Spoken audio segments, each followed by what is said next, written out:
So you've just treated your dog for having worms, but now it's your cat that these nasty parasites are attacking. Is it safe to assume that we can use the same deworming medication for our cats as we did for our dogs? This may not be the case. In fact, we are going to find out exactly that from our veterinary surgeon, our resident, Dr. Bianca Achtzen, about deworming our cats and dogs, the differences there are between them. I would assume there are. Doctor, thank you so much for joining us again. It's really a pleasure. Worms, one of the big risk factors when it comes to animals. So maybe the obvious question, first question, is there a difference between the kinds of worms that affect our dogs and our cats? Technically, yes. Practically, no.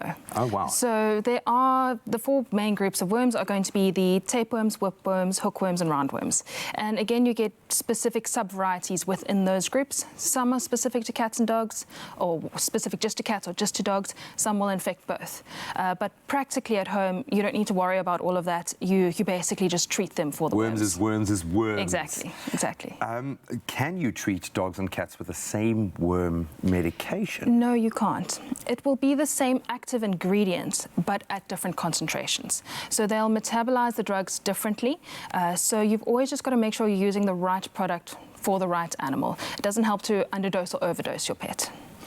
What are some of the negative repercussions? Just how dangerous can the worm parasite be for your dog or your cat? Potentially very dangerous. The obvious signs that people know of will be diarrhea. The worms will attach to the intestinal wall and they can suck blood, so these animals can become anemic as a result.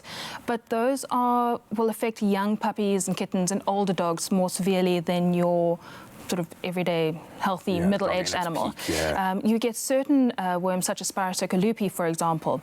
Now, it's a very interesting worm that instead of the adults infesting your dog's intestines, they actually cause a mass to grow within your dog's esophagus, which can become cancerous. Ooh. So depending on the type of the worm, the effect of the worms can be fairly negligible to actually life-threatening. Well, how does a dog or a cat pick up the parasite?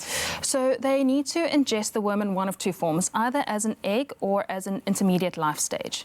So the eggs, when the adult worms in the intestines lay their eggs, they get passed out in the stool.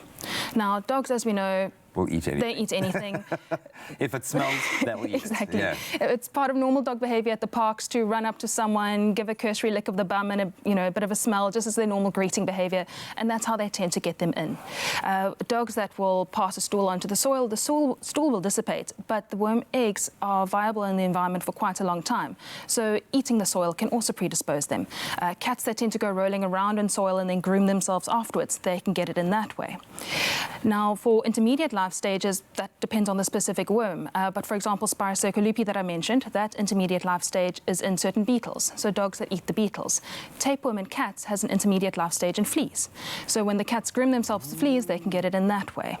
And then once the worm has either as an egg or an intermediate life stage has been ingested, then it'll complete its life cycle within your animal's body. It's fully activated. Exactly. I suppose the most immediate question is, how do we treat? I know you're saying we're using different medications, but the same kind of active ingredients. Yeah, same active ingredients. So how do we go about that?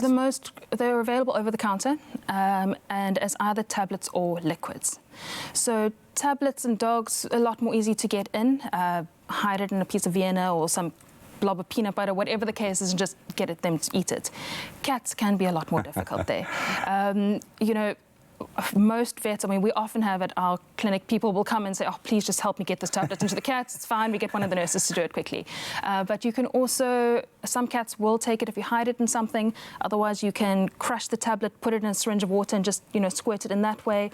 One of the tricks I use in the consult room, you get the tablet as far back into the throat as you can, hold their mouth closed and blow on their nose, and that gives them a fright and they swallow. So that's something you can also try at home. How do you approach kind of guarding them against even infestation? The current recommendation is to just preemptively deworm every 3 to 4 months. Okay. If at any point in time you see worms coming out in their stool, rule of thumb, deworm them again 2 weeks later. So that you'll flush out what's currently in their system, but there might be some immature ones in their system still, and they'll then colonize. So 2 weeks later, you deworm again to flush the system out again. And when we're talking about worms, it exhibits like a worm. You'll Yes. see a worm in the stool. You'll either see little rice granules, that's often the tapeworm, or you'll see a physical worm coming out. And be terrified, freaked out completely, and race to your nearest store or vet to get the right kind of medication. You can get it over the counter, so there is nothing stopping you from helping to prevent.